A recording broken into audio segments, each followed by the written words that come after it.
All right, as requested, I have typed up a list of the kings of Judah.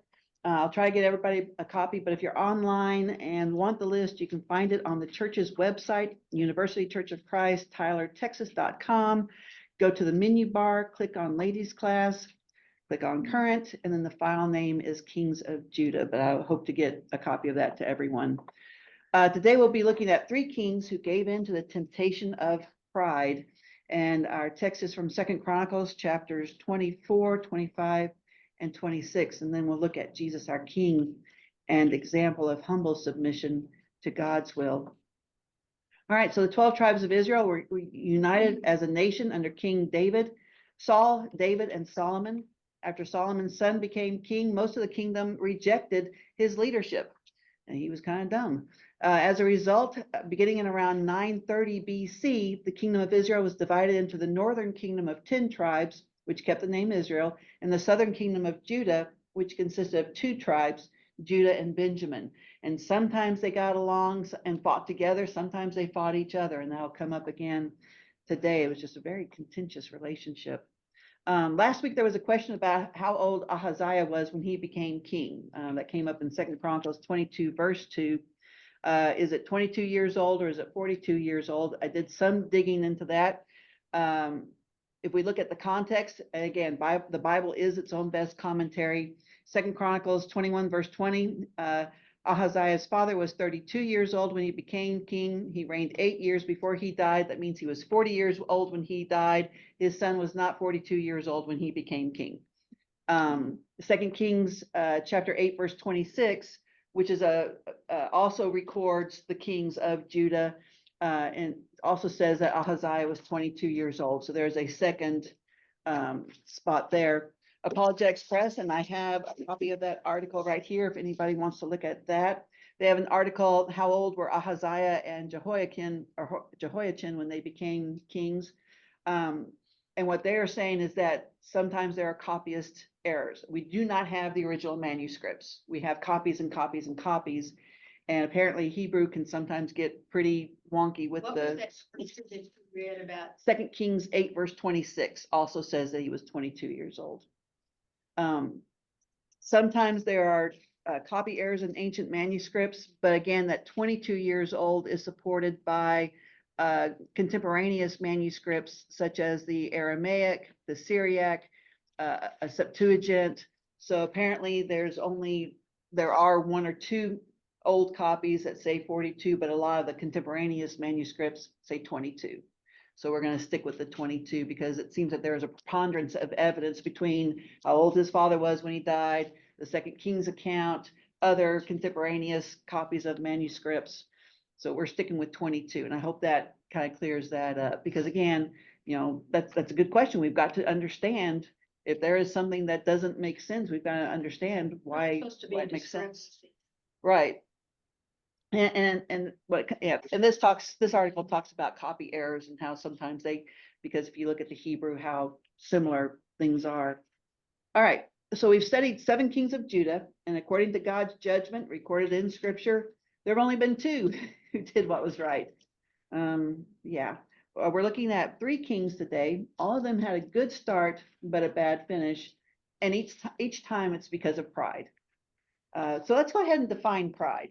How would you define pride? Does it have to be a bad thing? No. No, it does not. How would you define pride? Well, when it's bad pride, it means it's puffed up. Yeah.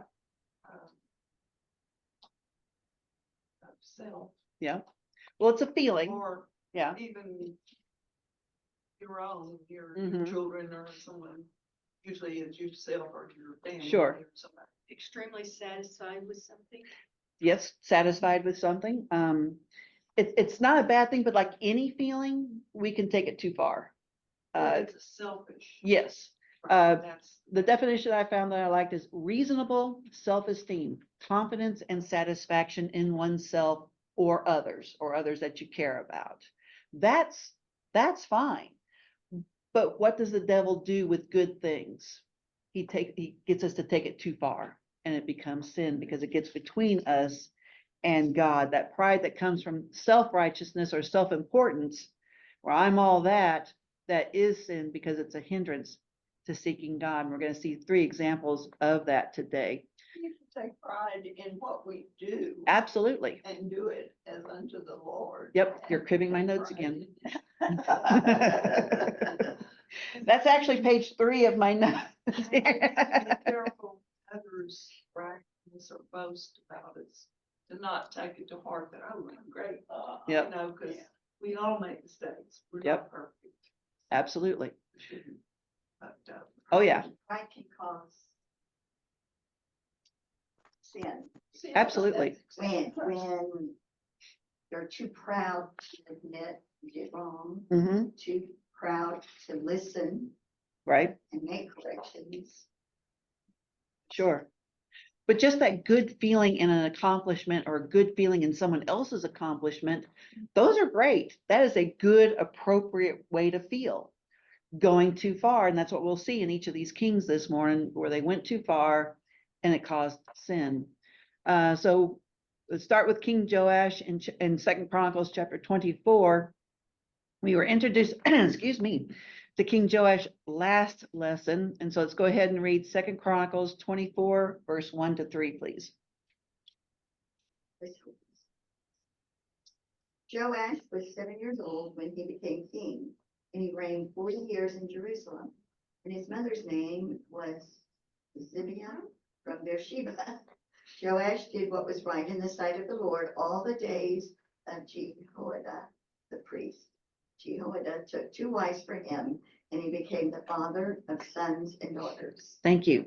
All right. Jehoiada the priest had a great deal of influence in the life of King Joash. Remember, it was Jehoiada's wife that was the one who saved Joash's life when he was just a baby. Joash was only 7 years old when Jehoiada made him king. He was too young to make decisions for Judah, for the nation there. Those were probably made by Jehoiada or advisors led by him. He even chose Joash's wives. Remember all the trouble that wives gave kings in the past. I hope Jehoiada chose wisely there.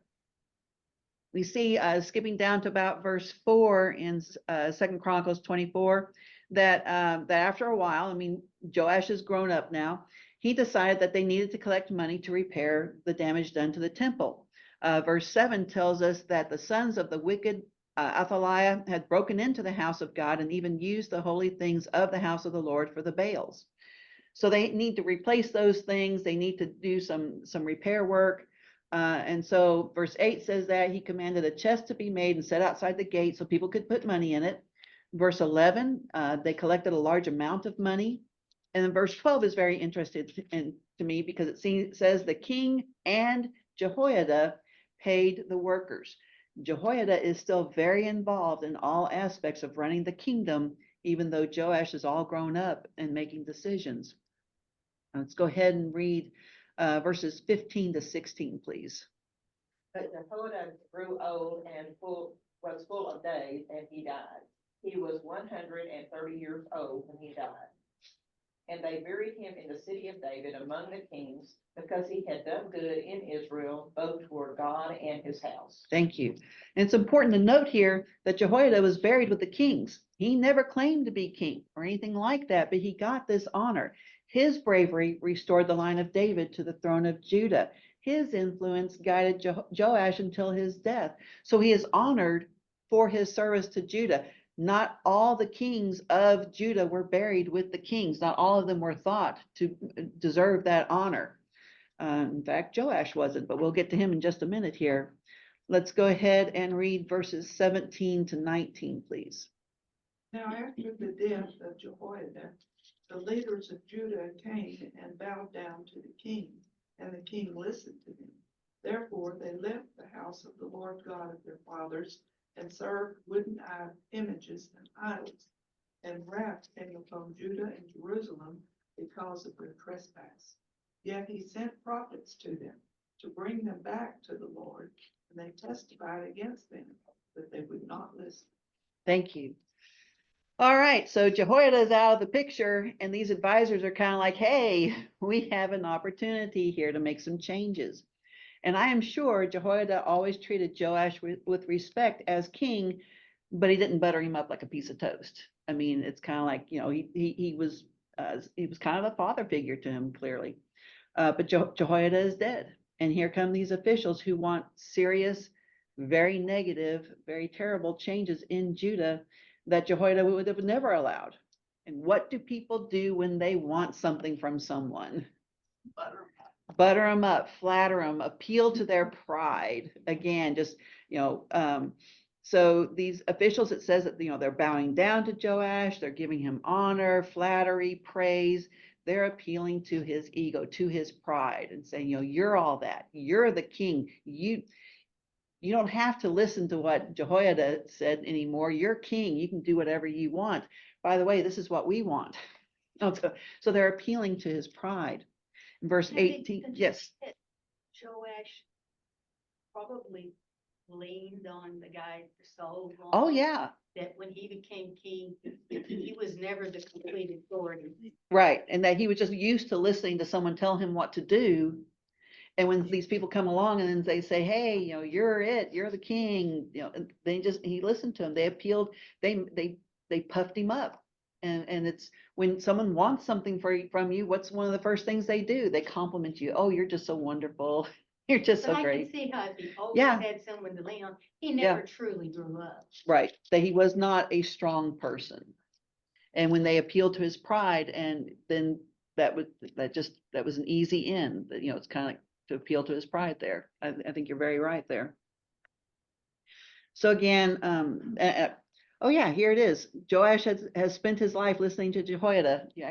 Right there in my notes.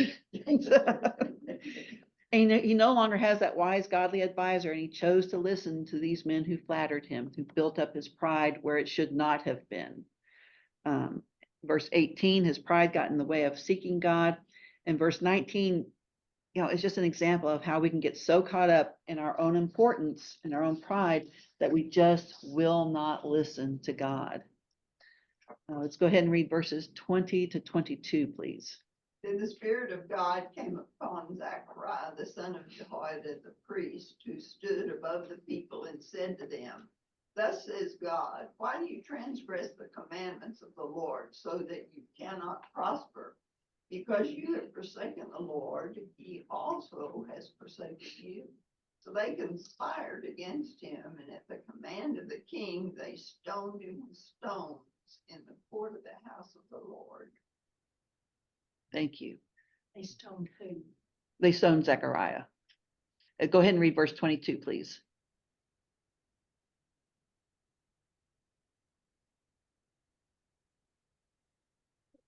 Okay. Thus Joash the king did not remember the kindness which Jehoiada his father had done to him, but killed his son, and as he died, he said, The Lord look on it and repay. Thank you. All right, so Joash is puffed up with flattery and pride. It's caused him to turn away from God and worship idols, and it's led to murder here because someone is telling him, hey, you're wrong. And what can the wrong type of pride not handle? Correction. It just, when your pride is just taking over and it's the wrong type of pride, you can't, people just can't stand being told you're wrong. And it led to murder here. He murdered his own son. He murdered Jehoiada's son. Oh, Because verse 22, he did not remember that kindness, that Jehoiada had saved him, had raised him, had kept him safe in the temple for 6 years, had made him king, had been with him as a confidant and as an advisor. He didn't remember any of that and killed Jehoiada's son, had him murdered. All right. Starting in verse 23, we see that Joash was defeated by his enemies. And again, with pride, with that kind of pride, God is not going to be protecting Judah. And so he's defeated by his enemies, and his own servants murdered him. And he was actually buried in the city of David, but not in the tomb of the kings. Jehoiada was given that honor, but Joash was not. He was actually murdered by his own servants. Because Joash listened to flatterers, we might call them sycophants, toadies, his pride got between himself and God. any other comments about Joash? Such a good start. And then just, because of pride, and then pride wouldn't let him listen. Pride wouldn't let him submit to God, and pride led him to murder. Well, And then, his whole 40 years of reign, I mean, the first part of it, he had this strong Mhm. priest and guidance and told him what to do and Yeah. everything was going right. So that kind of made him a good king because of that. right. Well, sometimes you see it with, like, especially young men as they grow up, they just have to be different than their fathers somehow or other, for no other reason than, oh, I just have to be different. And that doesn't always lead to good things. But yeah, We think he's, we're different than our mothers, and when we get 60, you look in the mirror. there she is. Yeah, there she is. Uh-huh. And you'll say things that. Yes. Right. Parents weren't so dumb after all. They were geniuses. Yeah. By this point, absolutely. All right, so let's look at the next king in 2 Chronicles chapter 25. We'll see Amaziah. He becomes king after his father's death, who was actually murdered, killed by his servants. Verse 1 tells us that he was 25 years old when he became king. Verse 2 says that he did what was right in the sight of the law of the Lord, only not wholeheartely. So he sees it's kind of he sees the pattern. Yeah, God punishes us and lets our enemies when we're not obeying God. So yeah, I'll sort of kind of follow God, but it says not wholeheartedly. 2 Kings chapter 14, starting in verse 1, says that Amaziah did what was right, but not like David did. More like how his father Joash did. He did not remove the high places where people worshiped, so he was not wholly committed to God. He just kind of like had one foot in one camp and one foot in the other camp, and was just sort of wishy-washy when it came to, well, not necessarily wishy-washy, but just not totally committed to God. And that's, if you're not totally committed to God, you're not committed to God. There's no partial sort of kind of, one day a week or anything like that that Sunday you can. morning Christians. My version Yeah. says not with a loyal heart. Yes, not with a loyal heart. It's kind of like I'll go through the motions, or I'll do what I think I need to, and as much as I think I have to, that kind of thing. Well, starting in verse 5 to 13, he gathered his army and his courage to fight against the Edomites. Okay, here's an enemy we've got to go fight. In verses 8 and 9, as he's preparing for this battle, gathering his armies and all this kind of stuff, he's warned by a prophet to depend on God and not on hired mercenaries from Israel, because he has sent money to soldiers in Israel and said, hey, if you'll fight for me, I'll pay you so much money, and then you get all whatever spoils from this battle. And that's where they would have gotten the real income there. But he's told by this prophet, don't rely on Israel. Israel has gone completely into idolatry. God is not with them. Rely on God, and God will give you the victory, in verses 8 and 9 there. And we see in verse 11 and 12 that God gave him victory over his enemies. But then he does something really strange that just doesn't make any sense at all. So let's go ahead and read 2 Chronicles 25, verse 14 to 16, please. Now it was so, after Amaziah came from the slaughter of the Edomites, that he brought the gods of the people of Seir, set them up to be his gods, and bowed down before them and burned incense to them. Therefore the anger of the Lord was aroused against Amaziah, and he sent him a prophet who said to him, why have you sought the gods of the people, which could not rescue their own people from your hand? So it was, as he talked with him, that the king said to him, have you made the king's counselor cease? Why should you be killed? Then the prophets ceased and said, I know that God is determined to destroy you because you have done this and have not heeded my advice. Yeah, exactly. So before this victory, Amaziah sort of depended on God and kind of, and he knows that, it was prophesied, God will give you this victory. He is victorious, But instead of giving credit to God, now he totally worships the idols of the people he just defeated. That doesn't even make good nonsense, because the point of having a God at this point, of bowing down to an idol, was to have a protector. God had protected Amaziah, and yet he decided to worship a God who couldn't protect those he had just defeated.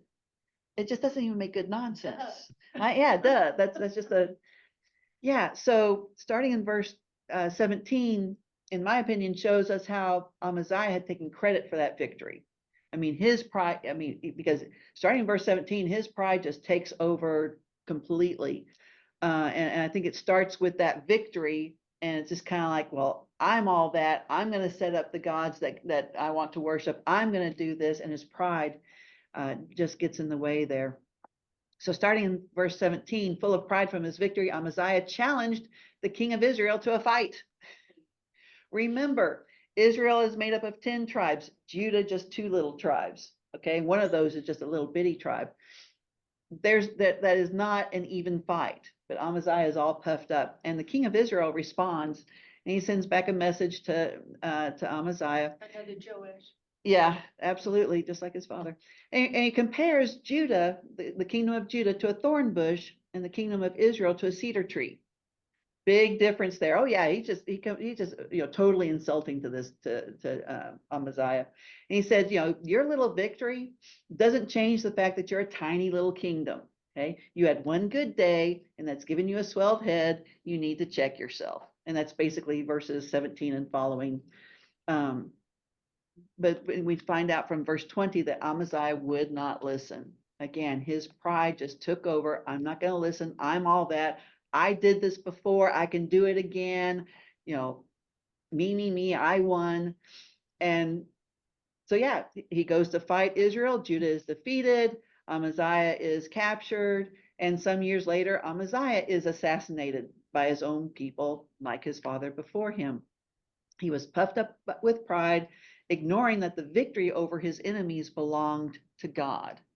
And in taking those idols and worshiping them after God gave him a victory, what kind of, yeah, it's just, and so, yeah, God withdrew his protection from them, because it's kind of like his pride said, I did this, when it was God that gave him the victory. Any comments on Amaziah? It's just kind of like repeat and repeat, rinse and repeat here, where their pride is just taking away the glory that they should be giving God, and making them act in very pride, leading to very much foolishness. Any other comments on Amaziah? Where is Lachish? The town where you got the idols. Lachish? Oh, he fled to. Probably not how you pronounce it. I do not know where that I never is. heard it. So there was conspiracy in Jerusalem. He fled to Lachish. Yeah, they killed him there. I don't know. Homework time. Unless you can, are you trying to Google that one? Yeah, sure. We'll Google it and see where Lachish is. All right. In the meantime, we'll look at King Uzziah in 2 Chronicles chapter 26, his son. All right. So you become king. The previous 2 kings, your father and your grandfather, were both assassinated, and now you're king. You would think, that would mean that you would straighten up and fly right. Oh, did you find it? It's right here. It's in West of Judah. Hebron. It's Okay. It's in the lowlands of Judea, region of Canaan, on the south bank of the Lachish Okay. River. So basically, he ran away from Jerusalem because they were trying to kill him, and they followed him and killed him in the next town where he thought that he was going to be safe. All right. 2 Chronicles chapter 26, verse 1, Uzziah became king at 16 years old. I want so much for, I'm sorry? 16. Yeah, that's one. Okay. Yeah. But again, his father was assassinated for being a bad king. His grandfather was assassinated for being a bad king. And you also have the example of how God protected every single time that the kings followed God and submitted to God. There's, his learning curve is not going up. His learning curve is staying pretty flat there. Verse 5, though, says that he continued to seek God in the days of Zechariah, who had understanding through the vision of God. And as long as he sought the Lord, God made him successful. Okay, so he is successful for a while. This is another Zechariah. Yes, it is. They killed the other one. They killed the other one. His grandfather killed another one. It is not the Zechariah who wrote the book of Zechariah in the Minor Prophets, because that comes a couple hundred years later. There's a lot of I'm not Zechariahs. confused. Yeah, there are a lot of Zechariahs. This is just, yeah. So, but this particular Zechariah was an advisor to King Uzziah, and as long as he was there, as long as he was alive, Uzziah sought the Lord, because again, he had this good influence, and God made him successful. You would think you would learn. So let's see, we're in 2 Chronicles chapter 26. Verse 7 and 8 tells us that God helped him. I'll read this one since it has a lot of names here, and I can mispronounce those as well as anybody. And God helped him against the Philistines and against the Arabians who lived in Gur-Baal and the Meunites. And the Ammonites also gave tribute to Uzziah, and his fame extended to the border of Egypt, for he became very strong. And again, why did he become strong? Because he sought the Lord. And as long as he did, God made him successful. And again, his power will continue to increase and his fame will continue to increase, but then it goes to his head. Let's go ahead and read. It's such a good start. Each one of these kings, such a good start. They're listening to the right people. They're doing the right things. They're submitting to God. They're obeying God. They're being blessed. And they just refuse to see the pattern. That's where pride gets into, is that we refuse to see the pattern of, when I'm obeying God, even if things go wrong, I have strength and I have peace because it's from God. When I'm not obeying God, bad things happen and I don't have the peace and the protection from God. It's yeah. It amazes me though, they go in and they wipe out people and they still have thousands of people to fight at the next battle. Yeah, It's a lot of people. a lot of people. All right, let's go ahead and read 2 Chronicles 26, verse 16 and 17, please. But when he became strong, his heart was so proud that he acted corruptly, and he was unfaithful to the Lord his God. For he entered the temple of the Lord to burn incense on the altar of incense. Then Azariah the priest entered after him, and with him 80 priests of the Lord, valiant men. And 18, Oh, please. 18. Oh, no, I'm sorry. Yeah, go ahead and read 18. They opposed Uzziah the king and said to him, "It is not for you, Uzziah, to burn incense to the Lord, but for the priests, the sons of Aaron, who are consecrated to burn incense. Get out of the sanctuary, for you have been unfaithful and will have no honor from the Lord God." All right. So again, verses 9 to 15 of this chapter tells us how God continued to increase Uzziah's power and fame, and he's being incredibly successful as king. But there comes a point where it goes to his head. Verse 16, when he became strong, when God made him strong, if he had remembered that would have made a big difference. But when he became strong, his heart was so proud, he acted corruptly and he was unfaithful. And it says that he goes into the temple of the Lord to burn incense on the altar of incense. Why was that a problem?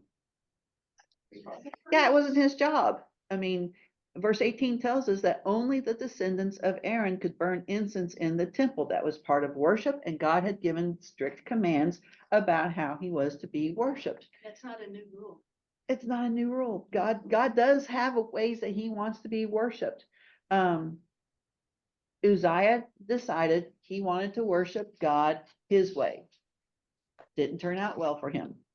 That always turns out poorly. All Uzziah had to do is remember Nadab and Abihu, who were two examples of trying to worship God in a way that God didn't say to do, and they were punished. Uzziah should not have forgotten that example. Uzziah was very lucky that God didn't treat him like Nadab and Abihu, who were killed instantly for worshiping God in the wrong way. His pride got it.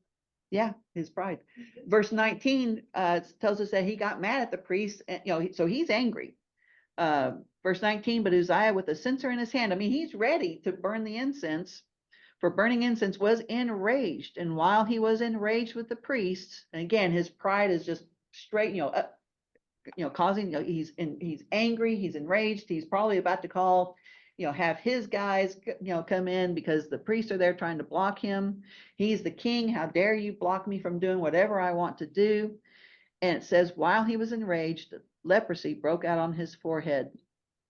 And again, he's punished there for trying to, for his pride in saying, I can do whatever I want to do. So verse 20 and 21 tells us that he's rushed out of the temple, but remained a leper for the rest of his life. Because of pride, Uzziah thought he could decide how he would worship God, and God would just have to be okay with that. Well, God was not okay with that, and Uzziah was punished. Any comments about Uzziah? But some leprosy was something. Yeah, there was no cure or anything like that. Is Yeah. there a cure nowadays? There is. There is, okay. Yeah. Um, I've never known anybody that had it. But, so but I- again, the cure then was to prevent it from spreading to other people. Okay. Because it was a very contagious disease. And here it just, breaks out. It's very clear. It's, it broke out right on his forehead. So he's beat He red didn't know. angry. Yeah, He he's didn't beat know. red angry, and all of a sudden his face is full of leprosy. It's kind of like, yeah, this is not, this was not something that was subtle. It was very clear he was being punished Jody, there. they used armadillos to find a cure because they had something. I just saw a little armadillo yesterday. Yeah. I had a friend who lived in Mexico and ate armadillo with the Mexicans. I said, I've heard that you get leprosy. Yeah, Well, maybe I won't eat. all right. All right, so let's get on to Jesus here, or let's move on to Jesus, who lived an incredibly humble life, and that's the example that we want. When I think about it, Jesus could have come with an army of angels and his full power and just cowered mankind into submission. Why didn't he do it that way? Why? But instead, because he could have, I mean, he had the power. He could have called on angels at any time to come and just, wipe things out. Instead, turn over to Philippians chapter 2. Philippians 2, verse 7 and 8. It says that Jesus emptied himself by taking the form of a bondservant and being born in the likeness of men and being found in appearance as a man. He humbled himself by becoming obedient to the point of death on a cross. I mean, there's just no, when he glorified God. When he was talking about his glory, he was talking about God restoring that glory that he had in heaven. There was no pride there. There was just that willingness to do whatever it took to reestablish relationship with us. And that is amazing. Hours before he died, in John chapter 13, turn over there. John chapter 13, Jesus took on the role of the lowest servant, because there was a hierarchy of servants, but the lowest servant was the one who would wash people's feet when they came into the house. And Jesus took on that lowest role and washed his disciples' feet. Let's go ahead and read John 13, verse 12 to 15, please. So when he had washed their feet, taken his garments, sat down again, and he said to them, do you not know what I have done to you? You call me teacher and Lord, and you say, well, so am I. So then I, your Lord and teacher, have washed your feet. You also ought to wash one another's feet. For I have given you an example that you should do as I have done to you. Thank you. All right, so is pride always bad? I think we already decided it's not always bad. It is a feeling. It is a reasonable self-esteem, confidence and satisfaction in either something we have done or something that someone we care about has done. I mean, I've had pride in my kids, and that's a good it's a good feeling. but it can go too far. Even that kind of pride can go too far when you see a parent wanting their kid, it's kind of, oh, knock down that other kid, and they're playing basketball or something like that. It's kind of like, and I saw that, little kids playing, middle school kids playing basketball, and the parent saying, one of their kids deliberately fouled, and, tripped another kid, and the parent is yelling, yeah, do it again. That's the wrong kind of pride. I mean, you can't, that is just, that doesn't help anybody. The good pride was we all felt when Henry read the scripture. Yes, that is a good pride. And again, but pride is a feeling, and feelings can be corrupted. I mean, we've got to be aware of where we are in that. So it's not always bad. Galatians 6:4, Paul says, do not compare yourself with others. Look at your own work to see if you have done anything to be proud of. We can have pride in a job well done. We can feel good about the abilities God has given us or given others. 2 Corinthians 7:4, Paul says, my confidence in you is great. My boasting in your behalf is great. I am filled with comfort. I am overflowing with joy. Paul saw what they were accomplishing. He saw how the church was growing. And he says, I am just busting my buttons over how well you are doing. I'm so proud of you. That's a good pride. That is something, and he got encouragement from that, and he got joy from that.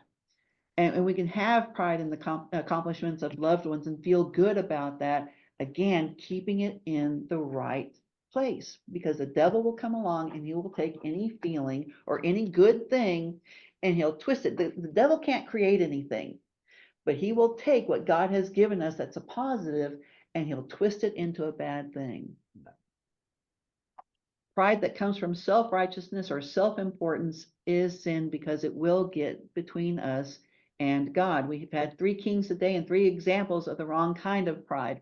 Joash listened to flatterers and started thinking too much of himself, and so did whatever he wanted to do. Amaziah took credit for a victory that God had given him, and it puffed him up to think that he was all that and could just go out and conquer anybody. Well, he couldn't. Uzziah was puffed up with pride and decided that he could disobey God without consequences. Didn't happen that way. From these kings, we can see that the proverb is true from Proverbs 16, verse 18. Pride goes before destruction, and a haughty spirit before stumbling. Any other comments before we close up this morning? Okay. So I wanted to flip this around to 3 ways to have proper pride, that good feeling that can give us confidence and satisfaction. We can remember who our God is. He is Creator and Lord, and we can have pride in that. That's the God that I follow. Not some God who doesn't have any power, not money that will, or anything else that will fail me when I need it most. God is always there. He is Creator and Lord. John chapter 1, verse 3. We can give praise to God, who is the source of all our blessings. James 1:17. God has blessed us, and we can look and see how God has blessed someone else and say, wow, look at how God is working in our lives, and the comfort and the confidence that that gives us. And we need to always submit to God and obey his commands.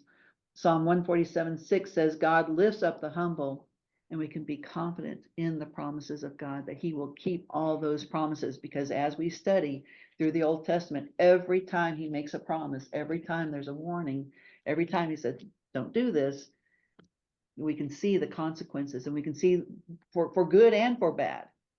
When God is obeyed, then there is confidence in how God will respond. I want to go ahead and finish with Philippians chapter 2, verse 3-4. In whatever you do, do not let selfishness or pride be your guide. Be humble and honor others more than yourselves. Do not be interested only in your own life, but care about the lives of others as well. Thank you so much for your time and for your comments.